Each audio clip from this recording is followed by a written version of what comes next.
धम्मम के बाद गुरु कहते हैं, बहुत प्रेम से कहते हैं, संघम शरणम गच्छामि।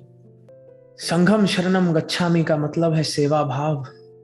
सेवा भाव मेरे संघ के लिए, सेवा भाव और शिवयोगियों के लिए।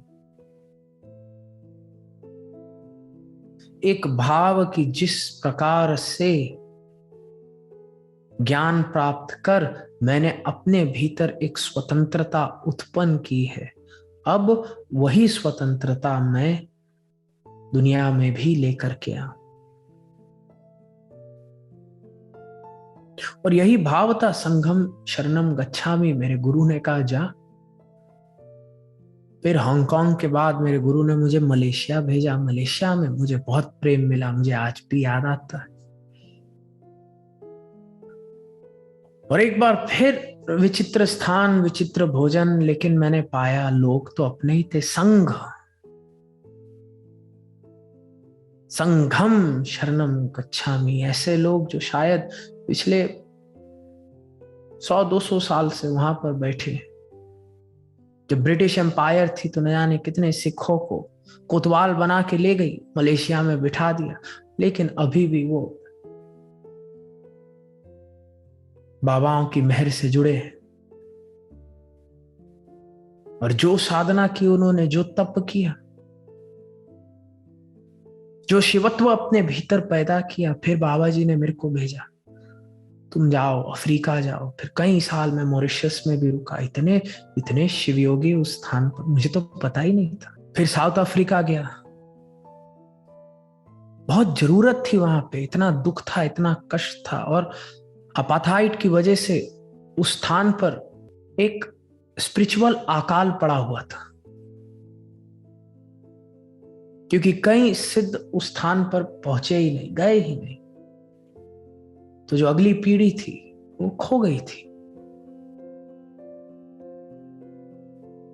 तो उस स्थान पर भी गए, फिर कीनिया गया, ऑस्ट्रेलिया गया।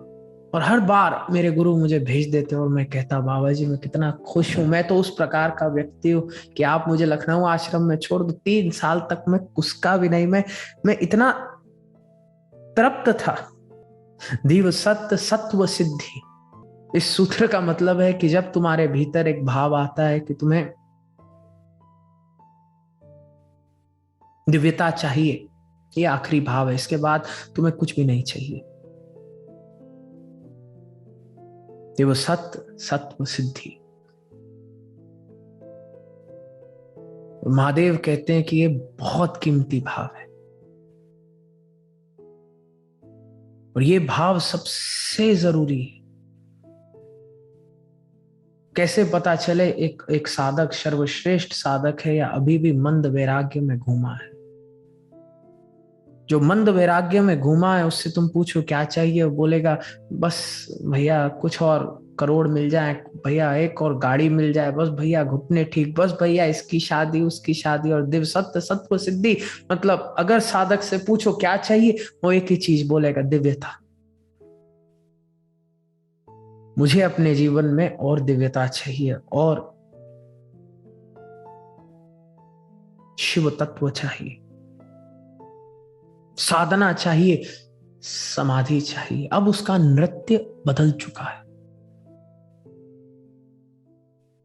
फिर वो जी रहा है, लेकिन उसका मन संन्यास भाव में है। और संन्यास भाव का यही मतलब है कि बाहर कुछ भी हो, नृत्य अब केवल एक है जो उत्पत्ति केवल सुख और शांति की करता है। और गुरु कहते हैं संघम शरणम गच्छामि,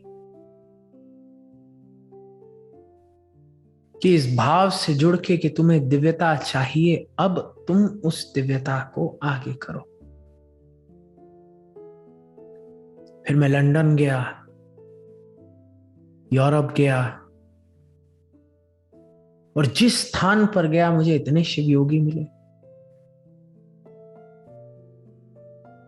और फिर मेरा जीवन ही यही था कि कभी एक स्थान पर, कभी एक स्थान पर। पिछले 11 साल से मैं कभी भी किसी भी स्थान पर 3 महीने से ज्यादा बैठा नहीं। पेंडेमिक से पहले। और तुम सब जानते हो, तुम सब ने देखा, कभी यहां कभी वहां कभी वहां,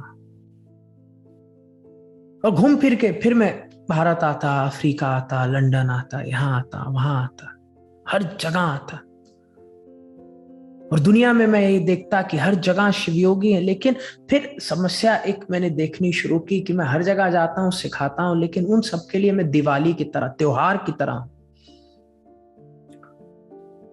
जब तक मैं हूं वो त्योहार मनाते हैं, खुश होते हैं, साधना करते हैं। जैसे जैसे ही मैं चला गया, सोचो दिवाली जब खत्म हुई, तुम भी दिए बुझा देते हो, फिर जीवन में अंधकार आ जाता है, फिर दीप नहीं जलते।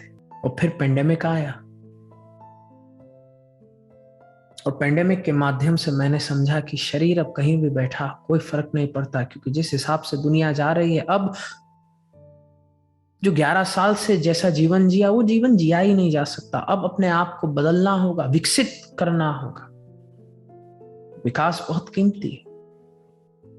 प्रेक्षानी इंद्रियानी, अगर भीतर से विकास नहीं होगा तो तुम इंद्रियों के गुलाम बने रह जाओगे। और अगर इंद्रियों के गुलाम में तुम बोलोगे कि देखो पहले जैसा सब कुछ हो तभी कुछ हो पाएगा, और शिव कहते हैं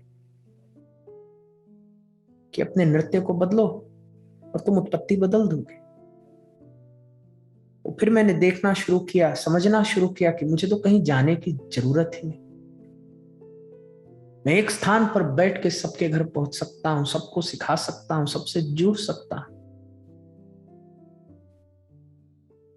और कितनी अच्छी बात है कि जब मेरा नृत्य शुरू हुआ, तुम सब मेरे नृत्य में मेरे साथ नर्तक बन गए। अब तुम भी नर्तक हो, मैं भी नर्तक हूं, और हमारे तांडव और स्तुरिया नृत्य के साथ देखो कितनी दिव्यता की उत्पत्ति हो रही है।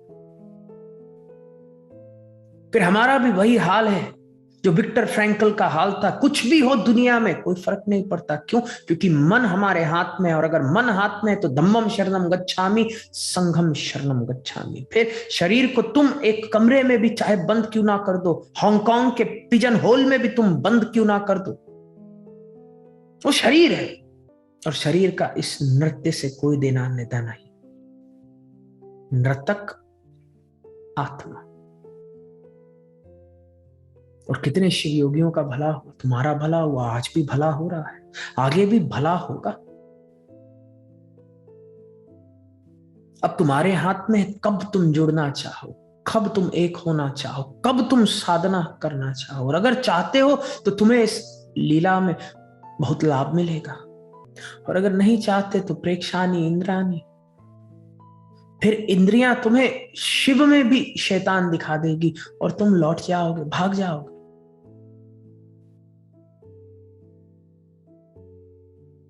फिर जो तुम्हारे भीतर की एडिक्शन है वो तुम्हारी कपट और कंट्रोल को ताकत देगी, और फिर आंखें बंद हो जाएंगी। लेकिन अगर तुम चाहो,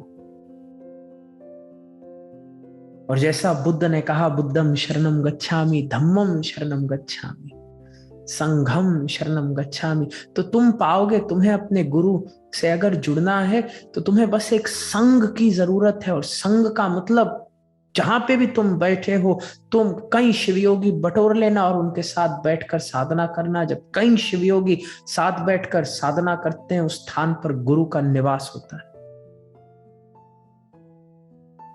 फिर तुम्हारे नृत्य में तुम्हारे गुरु की उत्पत्ति, तुम्हारे भगवान की उत्पत्ति है।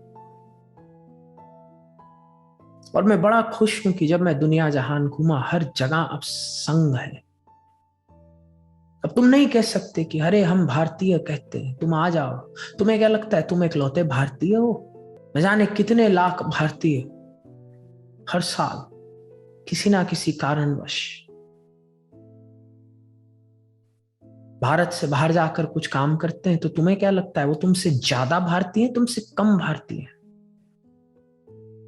उनकी भी तो मेहनत है, उनकी भी तो ताकत है, उनकी भी तो शक्ति है। सुभाष चंद्र बोस भारत छोड़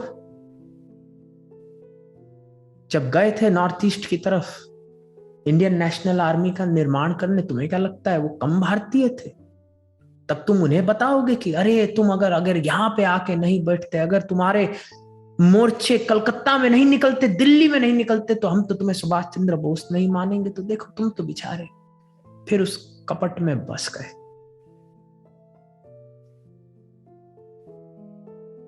भारतीय कौन जो सनातन से जुड़ा और सनातन से इस दुनिया में बहुत जुड़े हैं।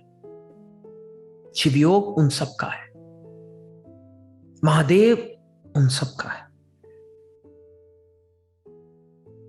महादेव किसका? जो महादेव से जुड़ना चाहते हैं, जो महादेव का आवाहन करेंगे, जो अपनी कपट और छल से ऊपर उठेंगे।